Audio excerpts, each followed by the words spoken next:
धोबी के पास एक गधा था। दिन भर तो वह धोबी के कपड़े ढोया करता था और रात होने पर जब उसका मालिक उसे खुला छोड़ देता तो वह मनमाने ढंग से इधर उधर घूमा करता। सुबह होने पर स्वयं ही धोबी के घर पहुंच जाता।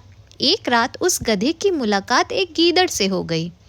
दोनों साथ साथ रहने लगे। शीघ्र ही दोनों में मित्रता हो गई। शीघ्र ही गधे के साथ अब गीदड़ भी खेतों में जाने लगा। गधे ने किसान की बाड़ी में ककड़ियाँ, तरबूज आदि लगे हुए देख लिए थे। वह रात को चुपके से बाड़ी में पहुंचता और पेट भर कर स्वादिष्ट ककड़ियों का आनंद उठाता। जब गीदड़ से मित्रता हो गई तो वह गीदड़ को भी अपने साथ ले जाने लगा। कई दिनों तक दोनों का यही क्रम चलता रहा। एक रात गधे ने पहले तो पेट भरकर ककड़ियाँ खाईं, फिर उसे मस्ती सूझने लगी। वह गीदड़ से बोला, मित्र देखो, आज कितनी सुहानी रात है। चंद्रमा चमक रहा है, ठंडी ठंडी हवा बह रही है, खेतों से कितनी मीठी मीठी सुगंध उठ रही है। ऐसे में मेरा मन गाने को कर रहा है। नहीं मित्र, ऐसा अनर्थ मत करना। गीदड़ जल्दी से बोला, बेकार ही आपत्ति को निमंत्रण नहीं देना चाहिए। हम यहाँ चोरी करने आए हैं। चोरों और व्याभिचारियों को तो स्वयं को छिपा कर ही रखना चाहिए। वैसे भी तुम्हारी आवाज़ बहुत रूखी है।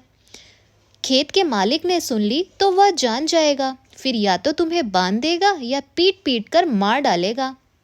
बेकार के गायन के चक्कर में मत पड़ो। गधा अकड़कर बोला, तुम तो जंगली हो, तुम्हें भला संगीत का क्या ज्ञान। शायद तुम ठीक कहते हो। गीदड़ बोला, किंतु गाना तुम्हें भी कहाँ आता है मित्र।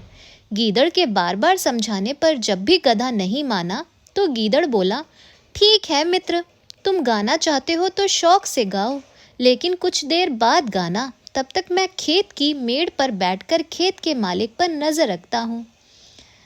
गीदड़ के जाते ही गाधे ने रेंकना शुरू कर दिया। उसकी ढेंचू ढेंचू की आवाज़ सुनकर खेत का मालिक जाग गया। वह लाठी उठाकर गधे की ओर दौड़ पड़ा।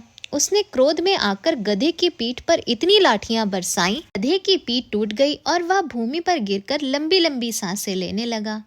किसान ने उसके गले में एक भारी सी उखल बांध दी और वापस जाकर आराम से सो गया। किसान के जाते ही गधा उठा और लंगड़ाता हुआ, मार की पीड़ा झेलता हुआ किसी तरह ऊखर लटकाए खेत से बाहर निकल आया। उसकी ऐसी हालत देखकर गीदड़ खिलखिलाकर हंस पड़ा। बोला, वाह मित्र वाह, तुम्हारे गायन से खुश होकर किसान ने कितना शानदार पुरस्कार दिया है। अब और शर्मिंदा मत करो मित्र, गधे ने झेपते हुए कहा। तो इससे यही सीख मिलती है कि अगर कोई अच्छी सलाह दे तो उस पर ज़रूर अमल करना चाहिए। तो दोस्तों, अगर आपको मेरी ये कहानी पसंद आई हो तो एक कमेंट करके ज़रूर बताना, और वीडियो पसंद आया हो तो लाइक करना मत भूलना। आगे भी ऐसी कहानियाँ सुनते रहने के लिए मेरे चैनल को सब्सक्राइब ज़रूर कर लेना। Thank you for watching.